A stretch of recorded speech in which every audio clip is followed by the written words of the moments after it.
Hello everyone, welcome to my YouTube channel रैशन रविन में आपका फिर से एक बार स्वागत है। मैं अपने आज के इस ब्लॉग में फिर से आपके लिए एक रोचक कहानी लेके आया हूँ। ये रोचक कहानी एक पिता और पुत्र के बारे में है, जिसमें ये फादर अपने जीवन भर का एक्सपीरियंस अपने बच्चे को हमेशा कुछ न कुछ प्रैक्टिकल करके सिखा। यही फादर अपने बेटे के गुस्से को लेकर बहुत चिंतित रहते थे कि कहीं गुस्सा जीवन में आगे चलकर इसका कोई नुकसान ना कर दे। इसलिए वो एक दिन ठानते हैं कि वो अपने बेटे के गुस्से की आदत को छुड़ाने का प्रयास करेंगे और उसको गुस्सा क्यों नहीं करना चाहिए ये चीज के बारे में सिखाएंगे। तो ऐसा वो ठानते हैं मन में, और शाम को एक दिन दफ्तर से घर जाते हुए वो हार्डवेयर की शॉप से कुछ कीलें खरीदते हैं और एक हथौड़ी खरीदते हैं। शाम को वो जैसे ही घर पहुंचते हैं, घर पहुंचने पर वो अपने बेटे को बुलाते हैं और उसे बोलते हैं कि बेटे, तुम्हें यदि अपने गुस्से पे काबू पाना है तो मैं तुम्हें एक एक्सरसाइज बताऊंगा, वो तुमने करनी है, उससे तुम्हारा गुस्सा कंट्रोल में आएगा। वो बच्चा कहना मानता है और उसके पिताजी उसको बोलते हैं कि बेटे, रोज जब भी आपको गुस्सा आए, दिन में जितनी बारी गुस्सा आए उतनी बारी आपने ये कील लेनी है और एक हथौड़ी के साथ इसको घर के बाहर जो लकड़ की दीवार लगी हुई है, फेंस, उस पे जाके आपने ठोकना। तो अगले दिन से वो बच्चा अपना ये कार्यक्रम शुरू कर देता है।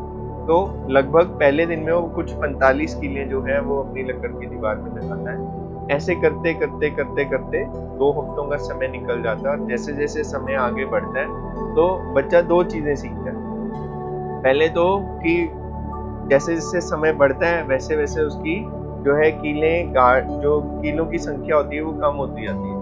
मतलब पहले दिन वो 45 कीलें गाड़ता है, दूसरे दिन 40, फिर अगले दिन 37, 35, फिर 30 पे पहुंच जाता है। इस तरीके से 2 हफ्ते में उसकी संख्या 0 पे आ जाती है। तो फिर वो बड़ा प्रसन्न होता है। और दूसरा वो ये एक और चीज सीखता है कि गुस्से को थोड़ा सा कंट्रोल करना कीलें ठोकने से आसान है, क्योंकि वो कील ठोकने में समय और ताकत लगती है। और यदि एक व्यक्ति को दिन में 45 बारी कील ठोकनी पड़े तो आप समझ सकते हैं कि उसको बहुत सारा ताकत भी लगाना पड़ेगा और उसको ध्यान भी देना पड़ेगा, नहीं तो हो सकता है कि हथौड़ी से उसके हाथ को चोट आ जाए। तो ध्यान से करने वाला कार्य था। तो उसने इन 2 हफ्तों में ये चीज भी सीख ली थी कि भाई हाँ यार, गुस्से को कंट्रोल करना आसान है, कीलें गाड़ना वो फिर भी मुश्किल कार्य है। तो 2 हफ्ते बाद वो बड़ा प्रसन्न होता है कि मैं पिताजी को बताऊंगा कि अब वो दिन आ गया कि डैडी, मैंने कल कोई भी कील नहीं गाड़ी।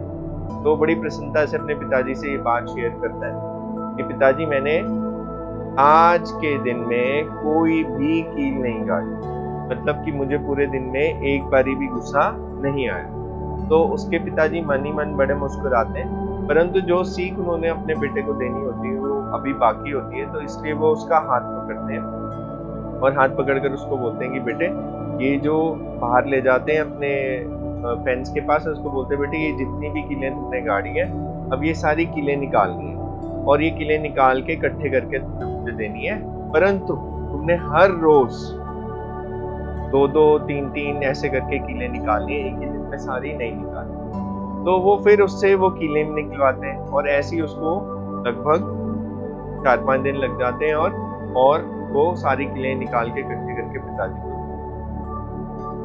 अब वो बोलता है कि पिताजी, मैंने कीलें भी निकाल दी। तो उसके पिताजी बोलते हैं कि बेटे, मैं तुम्हारे इस दोनों काम से बड़ा प्रसन्न हूँ, मुझे बड़ी खुशी हुई कि तुमने दोनों काम बड़े अच्छे से किए और जैसे मैंने बताया वैसे।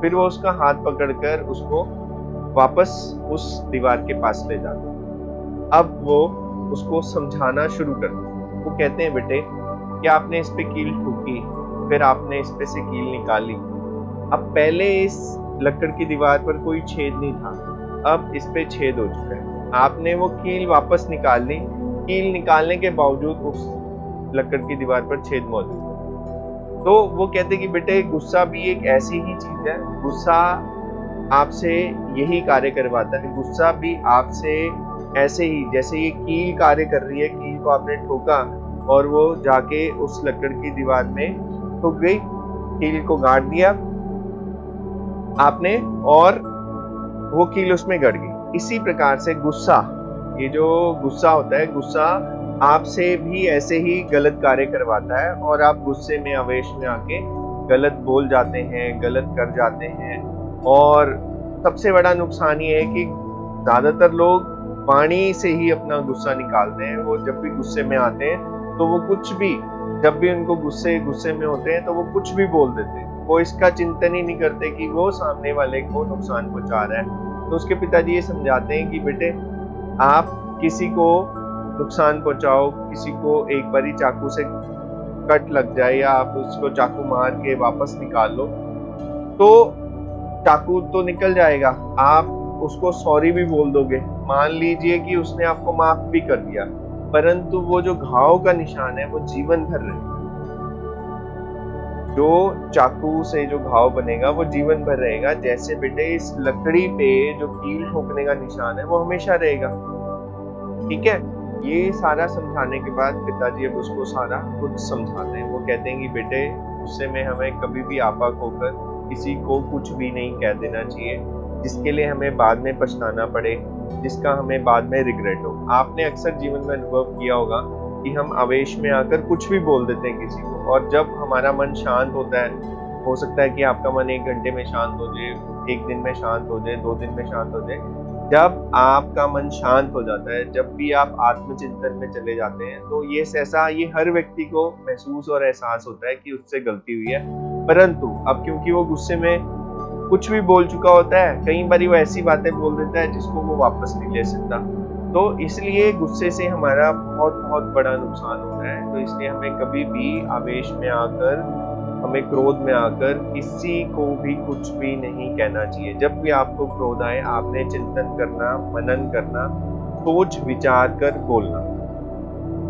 आवेश में लिया हुआ कोई भी कदम आपको हमेशा नुकसान ही देगा, क्योंकि जब भी किसी व्यक्ति को क्रोध चढ़ता है, जब भी किसी व्यक्ति को क्रोध आता है, तो सबसे पहले उसकी सोचने की क्षमता बंद हो जाती है। वो सोच नहीं सकता, वो उसका दिमाग बिल्कुल मतलब क्लोज हो जाता है। जैसे हम बोलते हैं ना, कंप्यूटर का सीपीयू अगर बंद कर दो आप, तो आपको डिस्प्ले पे कुछ भी नहीं दिखेगा। इसी तरीके से जैसे हमारा ब्रेन की प्रोसेसिंग बंद हो जाती है और हमें कुछ भी अच्छे बुरे का, हमें अंतर का एहसास ही नहीं होता और हम किसी को कुछ भी कह देते हैं। तो मॉरल ऑफ ये स्टोरी का मॉरल ये है, या इस स्टोरी से हम ये चीज सीखते हैं, आवेश में आकर कभी भी किसी को कुछ भी नहीं कहना चाहिए। हमें चिंतन मनन कर, स्वयं को शांत रखकर फिर हमें जवाब देना। आशा करता हूँ आज की इस छोटी सी लघु कथा से आपको कुछ ना कुछ सीखने को मिलेगा, और यदि आप अपने जीवन में भी इस प्रकार से अपने एंगर को मैनेज करेंगे तो अवश्य ही आपको अपने